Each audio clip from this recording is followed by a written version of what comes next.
हल्की ठंडी हवा चल रही थी। रघुदास अपनी पुरानी नाव पर जाल ठीक कर रहा था। सूरज निकल चुका था, लेकिन उसके जीवन में उजाला अभी भी कहीं नहीं था। ओ रघु, फिर आ गया अपनी उसी पुरानी नाव को घसीटते हुए। लोगों की नावें सोने जैसी चमकती हैं, और तेरी ये नाव, मेरा ख्याल है इससे तो लकड़ी बेचने वाले भी मना कर देंगे। कितनी बार कहें छोड़ दे ये काम, तेरे बस का नहीं। अरे भाई मोहन, तूने सच कहा। ये बेचारा तो नदी का इतना चक्कर लगा चुका है कि खुद नदी भी इसको देखते ही कहता होगा, भाई अब मेरा पेट खाली है, और तुझे तो वैसे भी ऊपर वाले ने खाली भेजा है।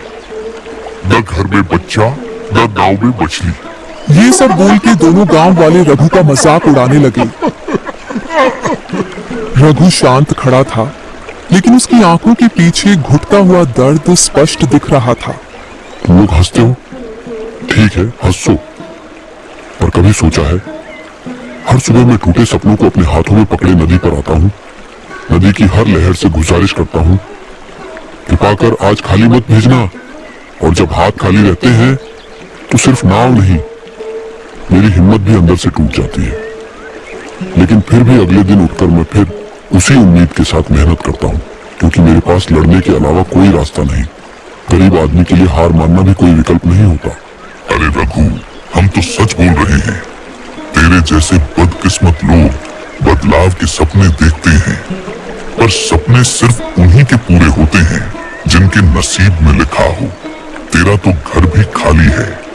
अरे भाई, बच्चे की रोने की आवाज तक नहीं आती वहाँ। ये सुन के रघु बहुत दुखी हो जाता है और वो खाली हाथ ही घर लौट जाता है। लेकिन वो जानता था कि ये दोनों बस उसके दिल को दुखाने के लिए ही ये बोल रहे हैं, क्योंकि ये दोनों रघु से जलते थे। रघु मेहनती और बहुत ईमानदार था, और गांव के कई लोग उसका प्रशंसा भी करते थे। शाम को रघु खाली हाथ लौट आया। कमला मिट्टी के चूल्हे के पास बैठी थी। चूल्हा ठंडा था। आज भी कुछ नहीं मिला ना? बताओ, क्या आज भी हम दोनों रूखी सूखी खाए सोएंगे? कभी कभी सोचती हूँ, हमारा जीवन ऐसा क्यों है? इतनी मेहनत करने पर भी क्यों हमें सिर्फ आंसू मिलते हैं? कमला, अगर मेरे बस में होता ना तो मैं तेरे कदमों में दुनिया की सारी खुशियां रख देता। पर हर दिन जब मैं तुझे खाली रसोई में बैठा देखता हूँ तो ऐसा लगता है जैसे किसी ने मेरे दिल में चाकू घोंप दिया हो।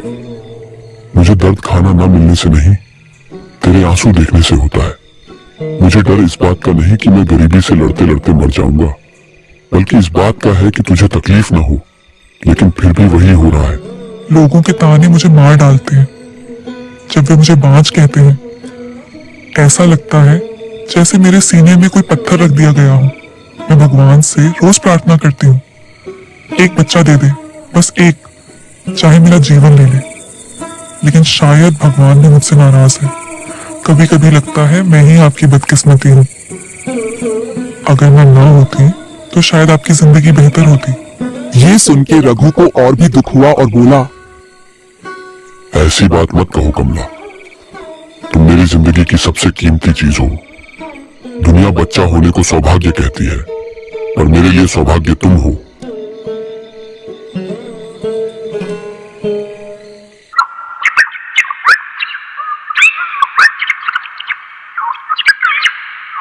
अगली सुबह रघु फिर नदी के किनारे गया। जाल फेंकते ही लहरें ऊंची हो गई। जाल किसी चीज में उलझा और उसका जाल फट गया।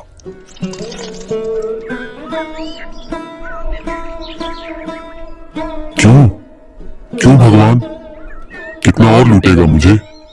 कितना और परीक्षा लेगा? मैंने कोई पाप नहीं किया, किसी का नुकसान नहीं किया, फिर भी क्यों हर बार मेरी मेहनत को ऐसे काट देता है? जाल के फटने से रघु उस दिन बहुत निराश हुआ, और निराशा और दुख से वो घर चला आया।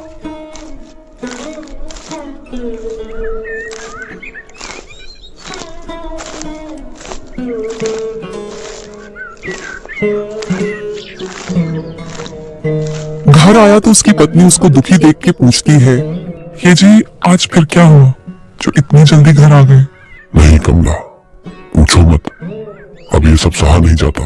मुझे तो ये समझ नहीं आता कि भगवान मेरे साथ करना क्या चाहते हैं। इतना दुख क्या कम था जो अब ये जाल भी फट गई। ये सुन के कमला भी निराश हो गई। नहीं जी, आप निराश मत होइए।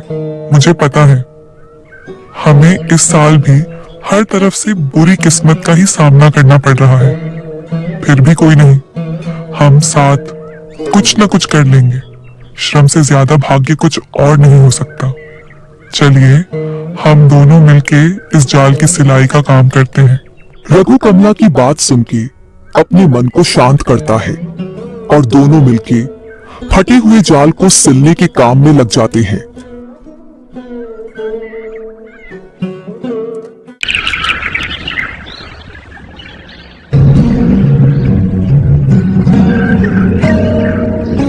अगले दिन वो सुबह सुबह ही नदी के किनारे चला गया और आज वो एक दूसरे किनारे गया था जो कि जंगल से होके जाना पड़ता है।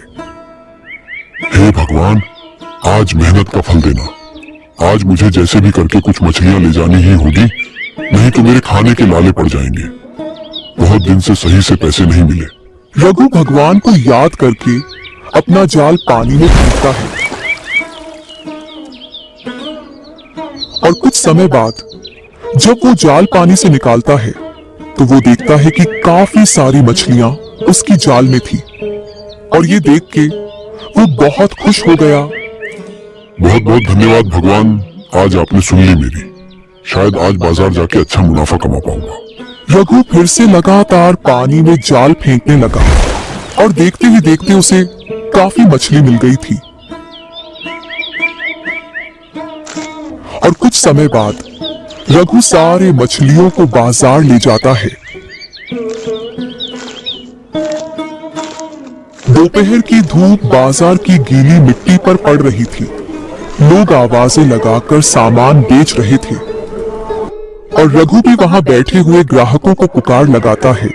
आइए आइए, ताजी नदी की मछली है, आज सुबह ही पकड़ के लाया हूँ। किसी को जरूरत हो तो आकर ले जाए। भीड़ में खड़े कुछ लोग उसकी बात सुनने लगे और उसके पास मछली खरीदने आ गए। तभी पीछे से ठहाका गूंजता है। ओ देखो देखो, किस्मत वाला रघु आ गया। कहा था ना सबको, कभी ना कभी ये भी आएगा बाजार अपनी किस्मत बेचने।